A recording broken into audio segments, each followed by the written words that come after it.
Abbott, founder of Sapiro and creator of the Conversation Operating System. This is the safe place for salespeople to network with their peers and share ideas. I'm also joined by my fellow co-host, Mr. Adam Gray. Hi, I'm co-founder of DLA Ignite, and I do love these shows. Normally I'm up here on the backdrop, dialing in, but it's lovely to be here in person. Welcome. Thank you. We are joined by my eldest son this morning, Jordan Abbott. Jordan, do you want to say a few words about yourself? Yeah, sure thing. So, hello everyone. I am Jordan Abbott, also known as the Sales Poet. I'll give a bit more context as to why that is. So, two of my biggest passions are acting and sales, and I did pursue a career in acting for a little while. Then decided that I should probably join reality, moved into a role in B2B sales. Guess you could say that I've got a bit of an affinity for professions that involve a lot of rejection. Now, fortunately, as a result of meeting Adam, I actually get to combine those two passions throughout some of the content that I create, and tell stories in outside of the box ways that will hopefully resonate with my prospects and wider audience. Welcome, Jordan. It's great to have you here, and it's great to watch the journey, see you on this journey of combining your creativity with B2B sales. A passion of mine for 20 or 30 years, I think. No, surely not. Surely not. So the topic today is the cost of inaction. So if you're wondering what that means, Jordan is going to share a bit more insight as to why he wants to share what the cost of inaction is with our audience. Yeah, sure. So I think initially it's really important to take a look back at the economy, the impacts that that's having on how our buyers buy, and also the way that we speak to our buyers. So it's doing a bit of research, and Statista found that in 2017, within the SaaS industry, this is, revenue growth was just under 40%, around 38%. Now they're predicting that in 2024, it's going to be at 9%. So we're seeing whether it's stagnating, but there, of course, are far wider forces at play. Now, just so happens that during that period in 2017, what we were seeing to work was that value-led messaging. We can help you increase X by Y. And the reason that it was so impactful is because it was resonating with how our buyers are thinking. Whereas currently it's quite the opposite. A lot of leaders that I speak to aren't planning on growing in 2024.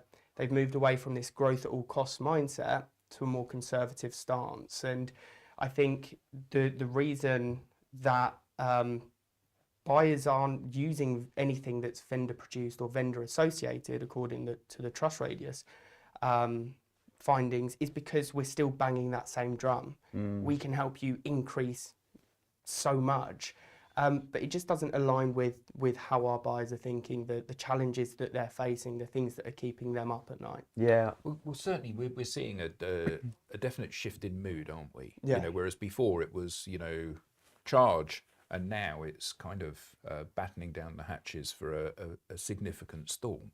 Indeed. But it is interesting, I think, and it's a really valuable point to raise. Really interesting that there's been a big shift in mindset, but there's been no shift at all in messaging for how we talk to these people, or how we try to talk to these people. Yeah, indeed. And I think it is, the fact of the matter is we've been slow to react across go-to-market functions. As I mentioned, it was successful. So, marketing produced so much collateral surrounding these uplifts that we can provide, but they're the least used thing by buyers when they're making a purchasing decision. So it is a case of, at one point it would cut through the noise. There was still some distrust, I guess, purely because at the end of the day, we are salespeople. We are quite literally compensated on how many people we can move to that next stage. So we have an ulterior motive. But because it aligned with how buyers were thinking, we need to grow by X in order to maintain our valuation, in order to be able to raise capital to continue on that growth trajectory. Sorry. So these investments that were being made pre-COVID, they sort of became a bit of a necessity in order to maintain growth. So the risk that was associated with making an investment that maybe wasn't going to be successful, or there was a risk associated to it, was far less than the risk of actually falling behind their competitors, not achieving their growth multiple, and therefore not being able to raise the capital to then further sustain that. So that's a really good story, but why should I listen to you? Yeah. So if I take a couple of steps back, when I did first join the world of B2B sales, it was rough riding, I think, to say the least, because I was doing everything that I was being told to by different leaders that I'd worked for, hammer the phones, send out more tailored emails, again, associated to that value-led, insight-led messaging. And this was at the beginning of 2020. Yeah. So throughout COVID. And I wasn't achieving the results that I wanted to, and I was feeling quite sort of demoralized because I was doing everything that I felt I could. I was trying every LinkedIn hack that I saw, every little tip and trick, and it just wasn't driving me to where I wanted to go. So a couple of things that I changed. Firstly, a human-led approach, right? Trying to spark curiosity and create conversation. And I think just to circle back to the cost of inaction piece, when done well, all you're trying to do is try and get on the same thought wave as your buyers, but then create a conversation. So, this value-led messaging might be, I can help you increase X by 4X, right? It's a statement, it's a pitch, it puts someone into the zone of resistance, particularly given the state of the economy, the state of businesses as well, and the pressure that these leaders are feeling. Whereas the cost of inaction, you're essentially just trying to create a conversation. So do you know how much pipeline you're missing out of because of Z? So it's a lot less confrontational, it's a lot more conversational, and it's essentially earning you the right to potentially further down the line have a conversation about what a potential solution might look like, because you're focusing on a real problem that the prospect is feeling. So from what you're saying, it sounds like you've combined both the human approach with this type of insight-led approach that is more geared towards highlighting the cost of inaction. So if you do nothing, this is the impact on your business. Yeah, exactly that. I think, again, leaders are aware that the current state of affairs isn't going to suffice or isn't going to sustain growth. And I think businesses are coming to that realization now. The reason that I think we are being ghosted, we aren't able to cut through the noise, is because quite simply they've heard it all before, have our buyers. So what they're wanting, what they desire, is for someone to actually help them, because they're in trouble. I think people are aware of it. We hear FOMO, fear of messing up, being thrown around. Here, rather than trying to force someone down the rabbit hole, it's actually trying to put your arm around someone and say, look, I understand that this is the state of affairs. The amount of people that I'm speaking to that are feeling similarly, really focusing in on that problem, but being that sort of person that someone can turn to and create that conversation. So how does one do this? Because I mean, you talk about the fact that leaders are aware that these things need to change, and I don't dispute that that's true. But what we've seen over the last 5 years is that sales leaders and revenue officers have seen that the mechanisms that had previously worked to generate leads and conversations were not working anymore. Yeah. So cold outreach, events hugely expensive, email marketing, cold calling, not giving the yield that they once had. And that should have been a red flag that they needed to try something else, but it wasn't. So now, layered on top of that, we've got the fact that the things that we're actually saying are less engaging. Hence, we're driving even lower engagement and lower return. Yeah. They still haven't dealt with the first problem. So Yeah. why would they deal with the second problem? Yeah. So I think the second problem perhaps is more pertinent, because the narrative, the story that you're telling, if no one's going to listen, it doesn't matter where you're telling the story, right? If no one's going to listen or engage, then it's irrelevant. In terms of how to start to change the way that we're thinking, I think the easiest, the most straightforward step to take is to leverage all those resources that are available that speak to the uplift, and just start to reverse engineer it. So if your solution can provide an increase of 4 times more booked meetings, or 4 times more qualified pipeline, then rather than leading with that, it could be, okay, do you know how much qualified pipeline you're missing out on? And the sort of polar difference is initially one's a statement, the second is a question. So you're trying to encourage a response initially, but you're also showing that, okay, I'm starting to understand what you're experiencing, but I want to take it one step further, and you're really focusing in on that challenge that's being felt, rather than jumping straight to a solution, which, as we know, And it makes a lot of sense, especially if the forecast for 2024 is only 9% growth according to Statista. Yeah. But I've been privy to many different conversations recently with CROs and CEOs that are saying, well, we're not planning for growth, Yeah. or our growth is going to come from our existing customer base. And so, for the most part, sales leaders are responsible for new business as well as, in some cases, existing business. So, how can they, how can they use what you're talking about effectively to open new doors? Yeah. So, the thing that jumped to mind as you were speaking there was the adoption piece, and I think, by and large, the reason that there's a lack of adoption is potentially because salespeople and the person that's buying a software or service hasn't fully understood the consequences, that cost of inaction. Right. So I think that both net new and driving expansion efforts, by really sort of peeling back the layers of the onion, identifying, okay, what impacts is this inaction going to have on you, your team, the wider teams.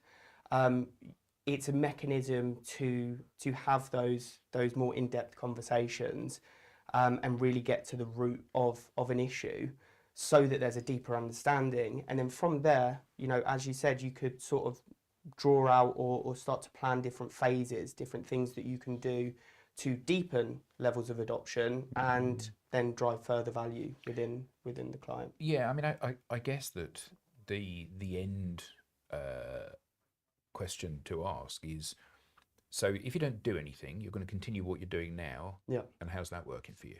Yeah. Because, every organisation, 9% as opposed to 40%, Yeah. There's a big change here. So, every organisation that I talk to certainly is falling short of its expectations for what it can sell and its revenue, and its profitability, and continuing to do the same things, more of the same things, with the same messaging, through the same channels, to the same people, is only going to lead to more of the reduced expectations that they're currently hitting.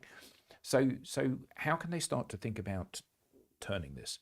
Because clearly what we need to do is we need to, sales leaders need to be doing something, actively doing something different if they're expecting to get a different result. Yeah, yeah, indeed.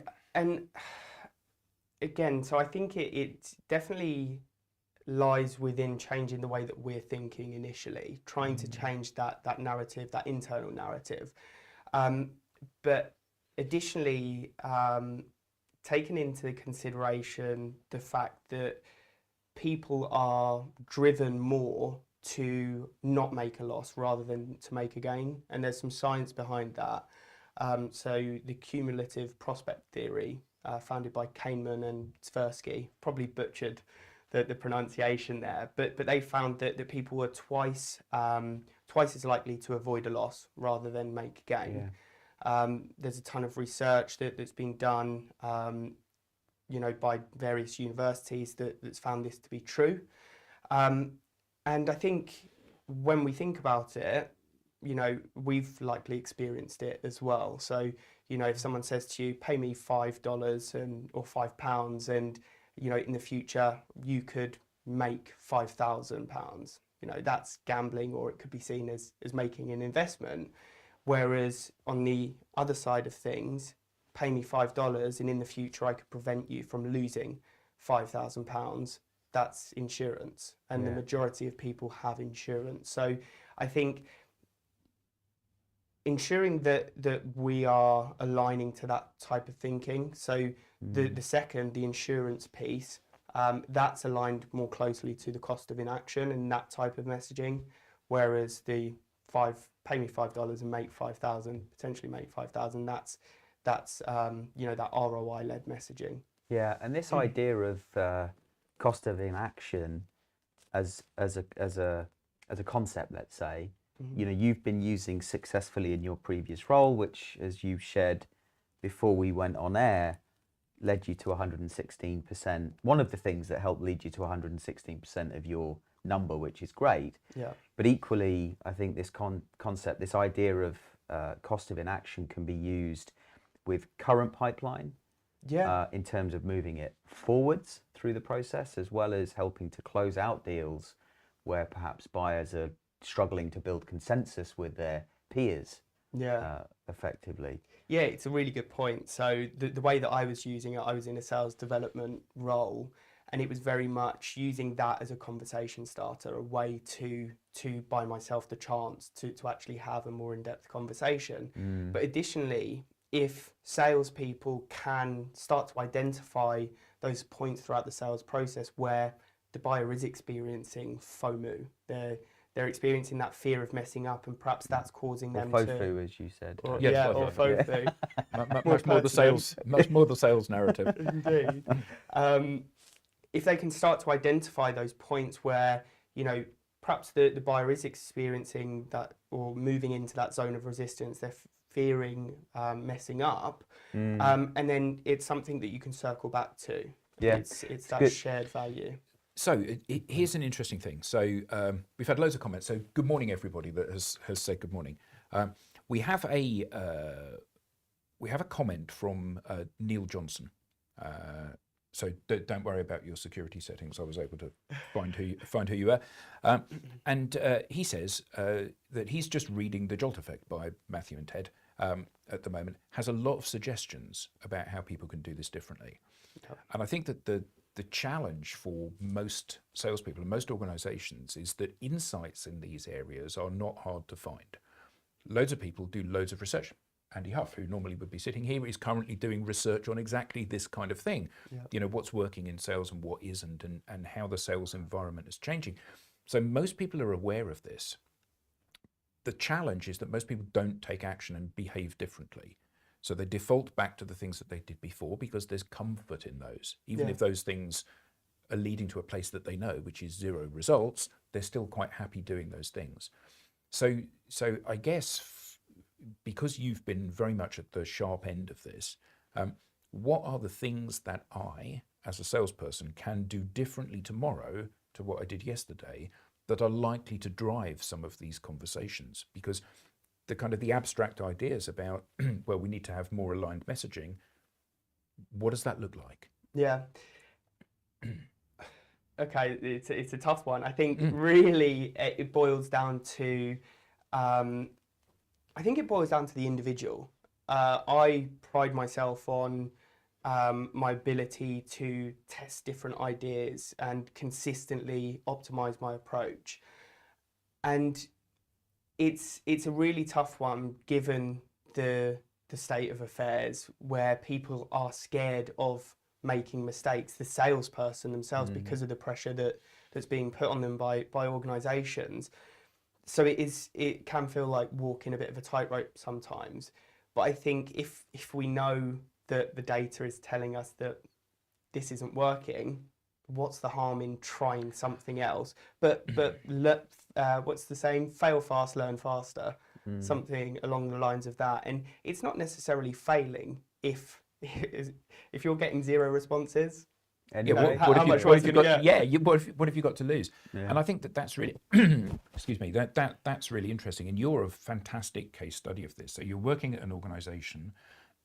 They're setting you a series of KPIs to do more of this and more of this and more of this. You're the top performing salesperson. You're not doing those things, and yet you're being told off for not doing those things, rather than them taking a step back and saying, well, he's not doing those things, but he's the top performer. So what is he doing that everyone else can copy? Yeah. And it's like you're finding the dumbest person in the room and copying their homework, isn't it, almost? Yeah, it's a good point. I think another consideration here is the importance of data to back up. So knowledge rather than opinion. Yeah, exactly. So I, thanks to the influence of Alex, I report religiously on these tests that I run, purely so it's not a case of I'm saying this is the way it is. There is the numbers to back it up, and it makes those conversations, those internal conversations, a lot easier to navigate. Again, because it's something that I can turn back to and have confidence in. You weren't relying on what the business was reporting on. You were relying on what you were reporting on. Yeah, indeed. Those trying to identify what are those lead measures that are going to have the highest impact on getting to the next step, whatever that may be for the different sales roles that there are. It's really about sort of nailing those, and then it provides you the story that you can tell internally when a test doesn't work, but equally when a test does work. Yeah. What are some of the things that inspire you to try these new things? Yeah, okay. Haven't thought about that too much. I think that it sort of goes back to the reason that I was so attracted to acting as a profession and equally sales. One of the things that I love the most about those two things is the connection to others. I don't want to be spamming people. I don't want to be making a load of noise in people's inboxes. The thing that I get off on is having those connections with people and going on that journey with people. So I think that's what drives me, because I don't want to just be doing activities for activity's sake. I want to be driving forward. And as well, I take pride in sort of identifying those links between things, and it's a hypothesis in my mind. Okay, let's actually test it out and see if it works. I think what you're saying there, what I'm hearing is you want to feel a sense of purpose in what you're doing. And also to innovate. Try something new. Be the first person to try it rather than the last. Yeah. Indeed, and I'm sure there are other people that have been trying this as well. But yeah, equally, it is that sense of purpose and just trying to do something different that's going to set me apart. As you said, that sort of innovative approach. Brilliant. And I should clarify, it's not just the cost of inaction insight that you rely on. It's that blend of insight and a human-led approach. Well, I think we're coming to time now. Thank you to our audience for all of the comments. We love the comments. It's what makes the show. Thank you to my co-host Adam Gray. Thank you. Lovely sitting next to you on the sofa for For the first time, we were all in the studio, and thank you to Jordan. And I wish you the best of luck in securing the next step in your career, because it's worth noting that you are on the market for a new adventure. Indeed, a cheeky plug there at the end. Thank you very much for having me. It's been a real pleasure. Yeah. But as a final note, I would like to say, this is unscripted, I would like to say you are the best young salesperson I have ever had the privilege to work with. So exceptional individual. Thank you. That's Brilliant. a real honour. Yeah. Cool. Until next time, enjoy the rest of your week, folks. Take care. Thank you.